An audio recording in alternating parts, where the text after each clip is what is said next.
Selamat pagi anak-anakku, selamat bertemu kembali. Kita lanjut materi kita saat ini tentang sel saraf. Yang materi sebelumnya itu saya sudah jelaskan, tapi untuk lebih jelasnya lagi, saya akan jelaskan ulang. Saya tunjukkan gambar di sini, ya. Inilah struktur sel saraf, ya. Struktur sel saraf di dalam buku Anda ada, ya, tapi untuk lebih jelasnya saya tunjuk, ya, saya tunjuk. Jadi barangkali bisa balik begini atau oke, begini, ya. Jadi anakku, ada lingkaran ini, lingkaran ini yang disebut dengan, ya, badan sel saraf. Yang ini badan sel saraf, ya.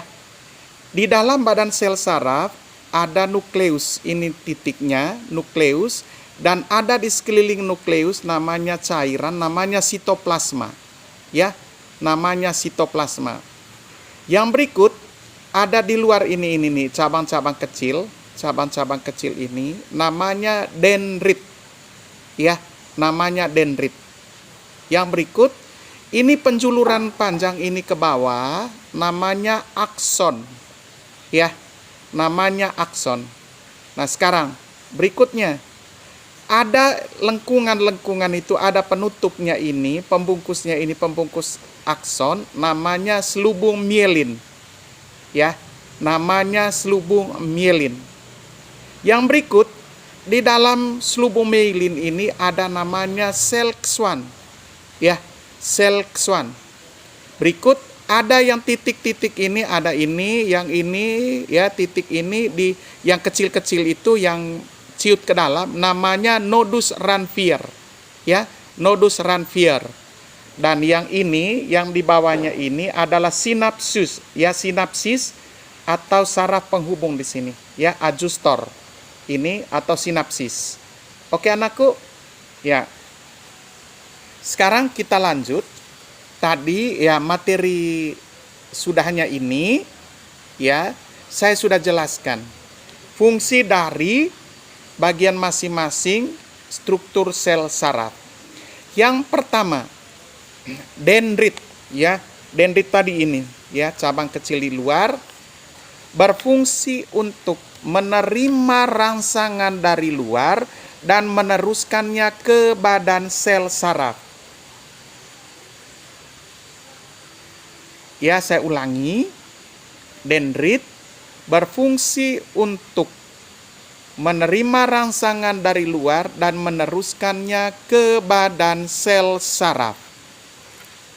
Yang berikut, badan sel saraf menerima rangsangan atau impuls saraf dari dendrit dan meneruskannya ke akson. Berikut, akson menerima rangsangan dari badan sel saraf dan meneruskannya ke sel saraf lain. Berikut, selubung mielin pembungkus akson supaya akson tidak rusak. Berikut, sel Schwann pemberi nutrisi atau makanan untuk akson. Berikut, nodus Ranvier mempercepat jalannya rangsangan atau impuls saraf. Dan yang terakhir, sinapsis atau saraf penghubung menghubungkan saraf yang satu dengan saraf yang lain. Anak-anakku, itulah penjelasan struktur sel saraf. Mudah-mudahan kalian semua bisa paham dan bisa mengerti, ya. Andai kata kita langsung bertatap muka, barangkali lebih jelas dan lebih mengerti. Oke anak-anakku, terima kasih. Kita lanjut, ya, pada buku paket kalian halaman 100. Banyak penelitian tentang listrik saraf dilakukan di serabut saraf bermielin. Serabut saraf bermielin melakukan potensial aksi lebih cepat daripada serabut saraf tanpa mielin. Potensial aksi adalah eksitasi listrik yang berjalan cepat melalui akson ke ujung sinapsis. Anak-anakku sekalian, kita lanjut dengan cara kerja saraf. Sel saraf berfungsi menerima dan meneruskan atau mentransmisikan rangsangan dalam bentuk pesan listrik atau impuls. Impuls berjalan sepanjang neuron dalam satu arah. Dendrit menerima informasi dari rangsangan atau dari sel lainnya. Pada dendrit terdapat berbagai sensor yang berfungsi menerima segala bentuk rangsangan dan mengubahnya menjadi sinyal listrik. Dendrit membawa impuls menuju badan sel saraf. Jika rangsangan atau stimulus cukup kuat, sinyal listrik tersebut akan diteruskan ke akson. Akson membawa impuls menjauhi badan sel saraf. Akson dari suatu neuron dapat berhubungan dengan dendrit dari neuron yang lain. Hubungan antara akson dari suatu neuron dengan dendrit dari neuron yang lain disebut dengan sinapsis. Kita lihat gambar 4.9. Ada di situ. Lihat badan sel saraf yang besar. Ada dendrit, ada dendrit, ada sinapsis. Sinapsis di situ adalah penghubung antara satu sel saraf dengan sel saraf yang lainnya. Proses penghantaran impuls dari satu neuron ke neuron lain di dalam tubuh kita sampai impuls mencari tempat tujuan adalah sebagai berikut.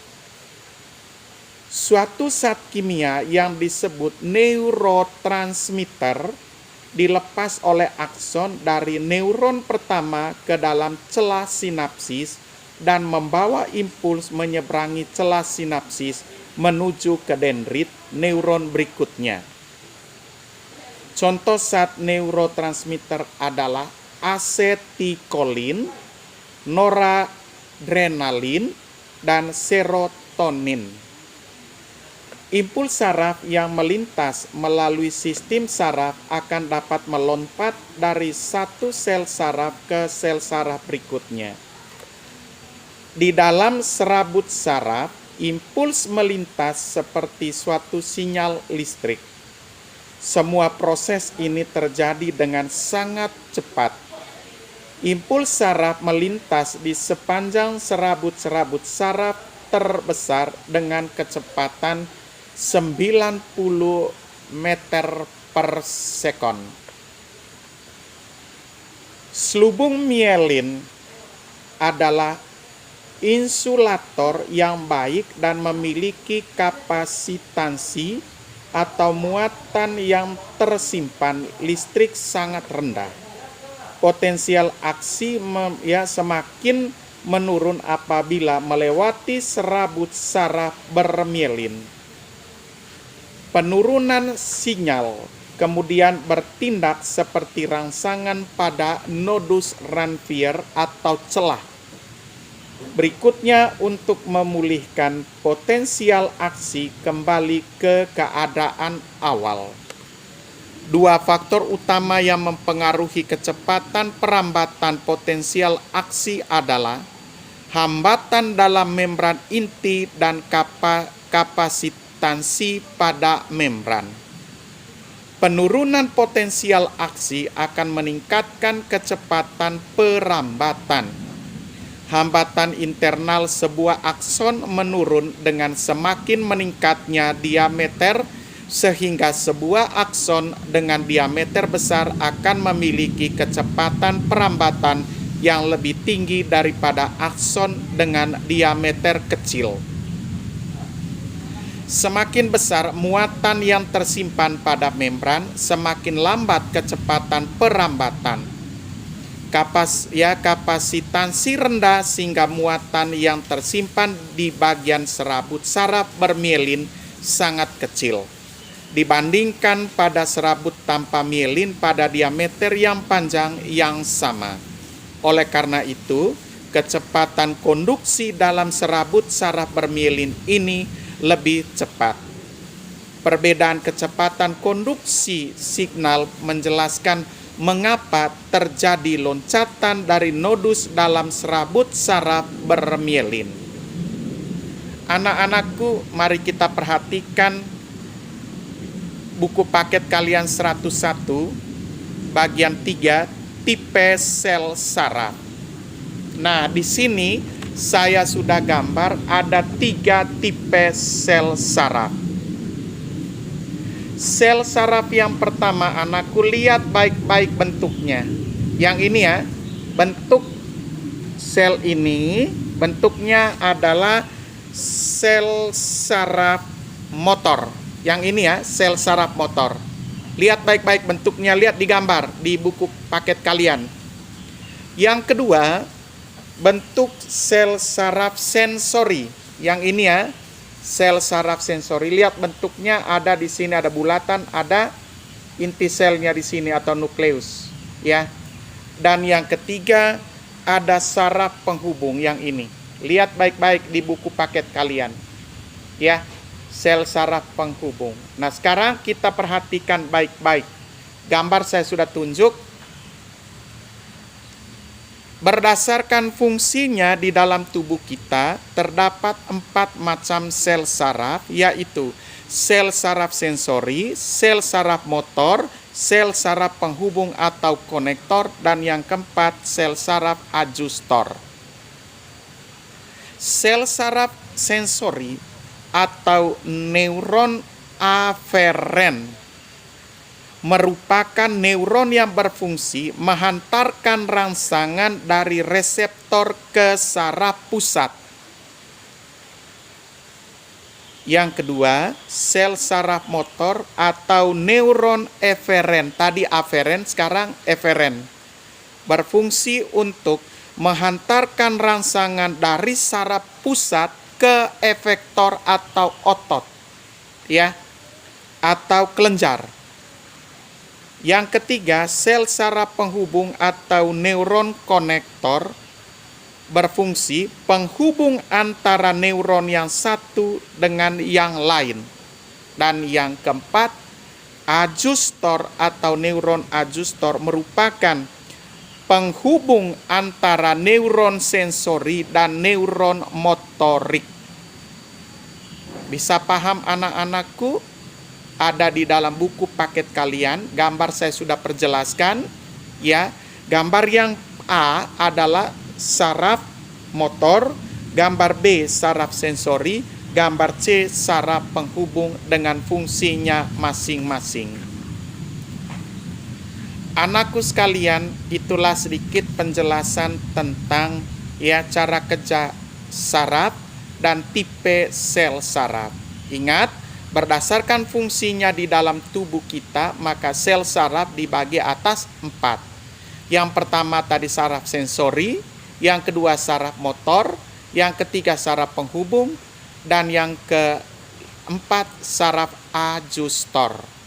Tadi saraf sensori aferen, motorik eferen, saraf penghubung konektor, dan yang keempat saraf adjustor dengan fungsinya masing-masing.